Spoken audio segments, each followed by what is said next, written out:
तो बेटा अब जो है परफेक्ट गैस इक्वेशन पढ़ने जा रहे हैं, तो क्वेश्चन किस तरह से बनेगा ध्यानपूर्वक देखिएगा। स्टेट एंड ड्राइव परफेक्ट और आइडियल गैस इक्वेशन। देखो इसको हम आइडियल गैस इक्वेशन भी बोल सकते हैं। तो किस तरह से क्या करेंगे, अभी हमने रिसेंट में जो है चार्ल्स लॉ और क्या नाम है बॉयल लॉ पढ़ा था। तो बॉयल लॉ क्या कह रहा था, चलो देखते हैं बेटा कि वैसे जनरली देख लेते हैं कि अगर ये रिलेशन बताता है प्रेशर, वॉल्यूम और एब्सोल्यूट टेम्परेचर के बीच में, तो क्या होता है पीवी इक्वल्स टू में एनआरटी। यस और नो।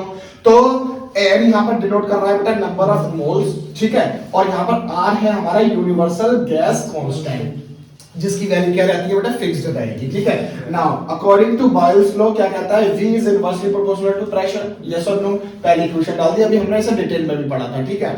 और अकॉर्डिंग टू चार्ल्स लॉ क्या कहता है, V is directly proportional to T, ये भी हमने डिटेल में पढ़ा था, ठीक है। पहली इक्वेशन और दूसरी इक्वेशन को अगर मैं कंबाइन करता हूं तो V is directly proportional to T upon में P आ जाएगा। तो डायरेक्टली प्रोपोर्शनल का साइन हटाएंगे तो कोई ना कोई कांस्टेंट आ जाएगी वैल्यू, ठीक है। उसको भी कांस्टेंट लिखा रहने देते हैं। ये मल्टीप्लाई, ये डिवाइड में थी, मल्टीप्लाई में चली गई, और ये क्या आ जाएगी बेटा डिवाइड में आ जाएगी, मल्टीप्लाई में थी। तो कांस्टेंट की वैल्यू क्या आ जाएगी, वीपी या फिर पीवी कर लो, पीवी अच्छा लगता है देखने में, ठीक है। और ये क्या आ जाएगी बेटा बता नहीं रही, पीछे से निकला हुआ है।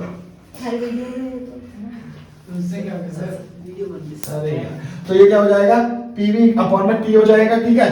अब क्या कर रहे हैं, for 1 mole of gas, 1 mole of gas जो हम यहाँ पर यूज कर रहे हैं, क्योंकि क्या बेटा हमें नंबर ऑफ मोल्स लेके आने हैं, तो जो कांस्टेंट की वैल्यू होगी वो हर जगह सेम रहेगी, ठीक है। प्रेशर पे भी, वॉल्यूम पे भी, टेम्परेचर पे भी और एन पर भी। तो ये वाली इक्वेशन जो आई थी हमारे पास पीवी, तो ये जो कांस्टेंट था, इस कांस्टेंट की जगह हम क्या लिख देंगे बेटा आर लिख देंगे, जो क्या है कांस्टेंट वैल्यू है। तो ये इससे मल्टीप्लाई हो जाएगा, तो क्या हो जाएगा आरटी हो जाएगा, और ये क्या था पीवी। और फॉर 1 मोल की बात चल रही है तो एन लगा देते हैं, तो हमारे पास आइडियल गैस इक्वेशन क्या आ जाती है, पीवी इक्वल्स टू में एनआरटी। ये भी हमें उठाना। अब हमने पीवी इक्वल्स टू एनआरटी तो प्रूव कर लिया है, ठीक है। अब हम इसको थोड़ा सा और ड्राइव करने की कोशिश करते हैं। क्या बेटा, ये छोटा v है, ठीक है, स्मॉल v जो है बेटा volume of 1 gram mass of gas given दे रखा है, और जो m नॉट होता है बेटा मॉलिक्यूलर मास होता है। तो एज वी नो दैट बचपन वाला फॉर्मूला क्या होता था, छोटा n बराबर में छोटा n बराबर में छोटा m अपॉन में बड़ा m, याद है। लेकिन इसको थोड़ा सा मॉडिफाई कर दिया है, क्या मास ऑफ गैस अपॉन में मॉलिक्यूलर मास। तो किसके लिए बात चल रही है, 1 ग्राम की बात चल रही है ना, तो मास ऑफ गैस कितना आ गया 1 ग्राम आ गया है, और m नॉट किसको माना था हमने, मॉलिक्यूलर मास को माना था। तो हमारे पास m क्या आ गया बेटा 1 अपॉन में m नॉट। यस और नो। तो अब देखो इधर इसको कंपेयर करते हैं इससे, तो p और जो कैपिटल V था उसकी जगह तो हमने लिख लिया छोटा v इज इक्वल्स टू में n की जगह क्या लिख लिया 1 अपॉन में m नॉट, r t था rt एज इट इज रहने दिया। यस और नो।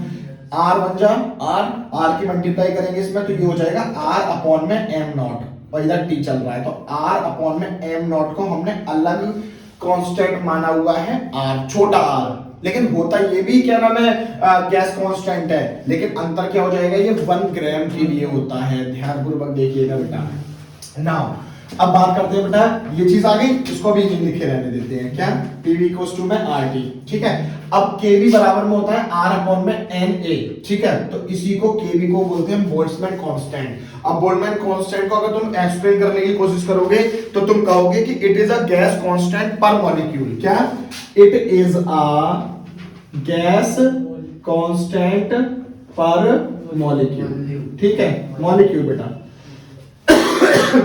तो गैस कांस्टेंट पर मॉलिक्यूल Na, ठीक है। तो Na क्या होता था, नंबर ऑफ पार्टिकल्स होते थे, ये नंबर ऑफ मॉलिक्यूल्स होते थे, ठीक है। तो Kb बराबर में क्या हो जाएगा R अपॉन में Na, ठीक है। इससे आप क्या करोगे, R की वैल्यू निकाल लो, इन दोनों की मल्टीप्लाई कर दो, और इस R की जो है as number of moles, number of moles क्या होते हैं n अपॉन में n नॉट, याद करो बचपन वाला फॉर्मूला, ठीक है। चलो अब आ जाओ इस वाली इक्वेशन से, Pv इक्वल्स टू में nRT था, इस n की जगह हमने लगा दिया n अपॉन में n नॉट, और इस r की जगह हमने क्या लगा दिया Kb Na, और t था तो t की जगह t रहने दिया, n से n कैंसिल आउट, ठीक है। तो Pv इक्वल्स टू में क्या आ गया बेटा Kb n t। तो ये हमारे पास जब फॉर्मूला यूज होगा जब हमारे पास बोल्ट्जमैन कांस्टेंट गिवन दे रखा होगा न्यूमेरिकल में। यस और नो गाइस, क्लियर हो गई।